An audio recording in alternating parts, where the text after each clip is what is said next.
Ancora un albero caduto a Venezia, per la precisione questa volta al Lido di Venezia.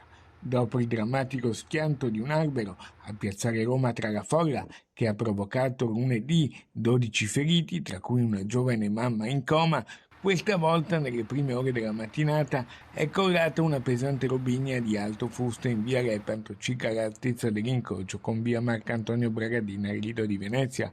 Sul posto è arrivata subito la polizia locale, intervenuta su chiamata alle 7:40. Per fortuna in questa occasione l'albero si è accasciato dalla parte del canale dove in quel momento non transitava nessuna imbarcazione e non verso la strada, comunque a quell'ora scarsamente trafficata, ma il bilancio dei danni avrebbe potuto essere pesantissimo.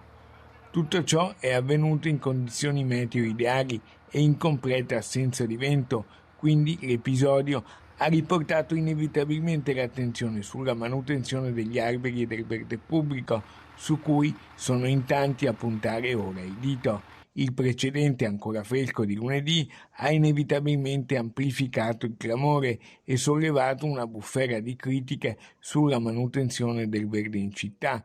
Così Cristina Romieri, del direttivo di Venezia di Italia Nostra. Noi non ci opponiamo naturalmente agli abbattimenti quando questi sono giustificati da precise perizie che attestano il pericolo di crollo. Quello per cui ci siamo battuti e continueremo a batterci è che quando questi abbattimenti, questi tagli sono ingiustificati oppure per opere in cui c'è un'alternativa possibile. Le richieste sono chiare, anche oggi si può parlare di uno scampato pericolo, ma com'era lo stato delle radici dell'albero caduto e quanti sono gli alberi pericolanti?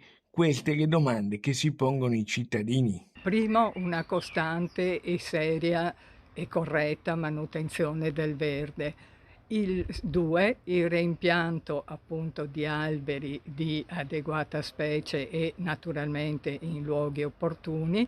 E terzo, l'attivazione, o meglio la riattivazione del Forum del Verde, previsto anche dallo Statuto del Comune,